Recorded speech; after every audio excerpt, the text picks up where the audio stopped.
Hey, it's Mr. Johns. Welcome to this episode of Planet Zoo. It's a game I've played before. I think even did some videos on a couple years ago, but just something that recently I've been kind of obsessing over, and that's my style.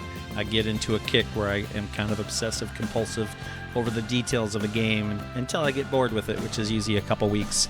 But this game, recently I just decided I need to jump back into this. This has all the elements of a game that I like. It's not an action game. It's really a research management game, which is right up my alleyway. So it's called Planet Zoo. My idea is to play in sandbox mode for the first time and not worry about the business aspects. And so what I have is just kind of a scrap piece of paper here, and what I'm thinking about doing is creating a zoo. So here's my entrance, right? So the flow will be that direction. And what I'm thinking about doing is, so I've got the pathway up the middle, and there are 7 continents represented here. So at the end, we could certainly have, let's say, South America. And there'll be something like this. Okay. Okay, so 7 continents. And so let's say this is Africa. All right.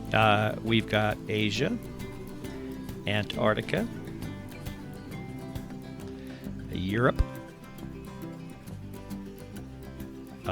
North America, that's us, and Oceania. So there's our continents. And so as the the great thing about this game is the design, obviously. Now, I'm a tech teacher, and design is kind of our focus. I'm all about design, so probably no surprise to those of you who know me that this game would even interest me. Of course it does. It's all about design. And so all the frustrations and the pros and cons of that, for my personality, it can drive you crazy, but it's also very rewarding to play around with this concept.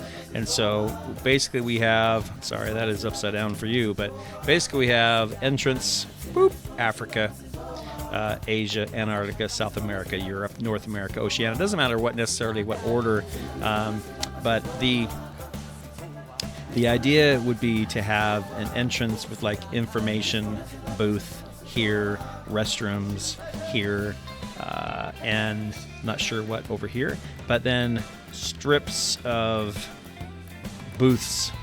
So the money making, the beverages, the food and beverages, and the gift shops and stuff all the way here. And they could match, the theme of that continent, which is the cool part, right? So you could have food and drink here with the African booth flair, and completely decked out here in Africa. So you can certainly decorate with African graphics and things like that. You can also download additional packs, purchase and download additional packs. The Africa pack was $10, and I purchased that.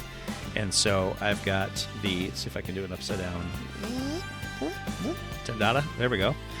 So the African pack for $10 came with additional animals, but also a whole bunch of new buildings and graphics and signs and art, and that's going to really make this a cool exhibit. So I'm going to start with Africa and really decorate it. So and I know it's a little, in sandbox mode, it doesn't matter as much if I'm making money, which is nice. It'll take the pressure off of that. So if I just have a zoo that has just Africa for a while, a couple weeks, a month, or whatever, until I'm happy with it, my visitors hopefully will be excited about my Africa zoo, and then I will add continents as I go, instead of bouncing all over the place, which you probably should do to have a balanced zoo, but I think I'm just going to do it by continent. All right, so in addition, let's just use this same piece of paper, I guess. In addition, the game divides up, let me look at my notes here. The game divides up the animals of the world into what they call cledes, C-L-A-D-E, which is really like a type of animal. And so what we have are amphibians, anthropods. Here's my notes, right? So my notes. That's how I play games like this. So amphibians, arthropods, birds, gastropods, mammals, and so we want to, and reptiles.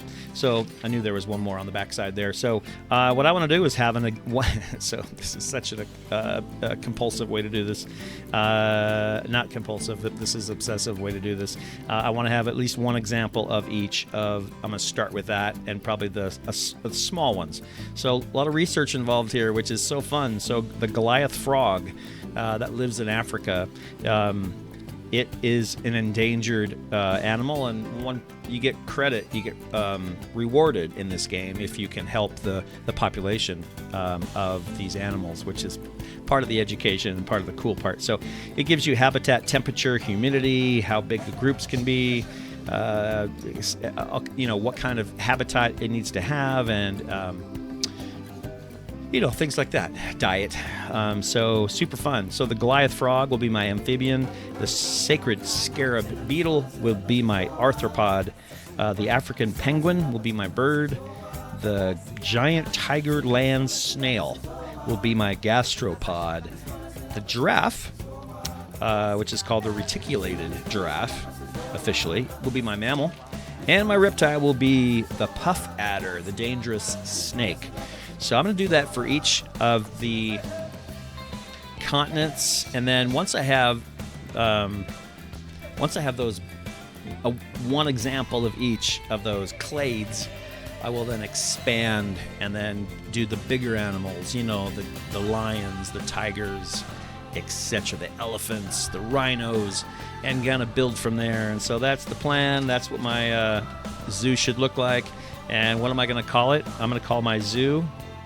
See if I can do it upside down. If I... Oh boy. You ever try to do this?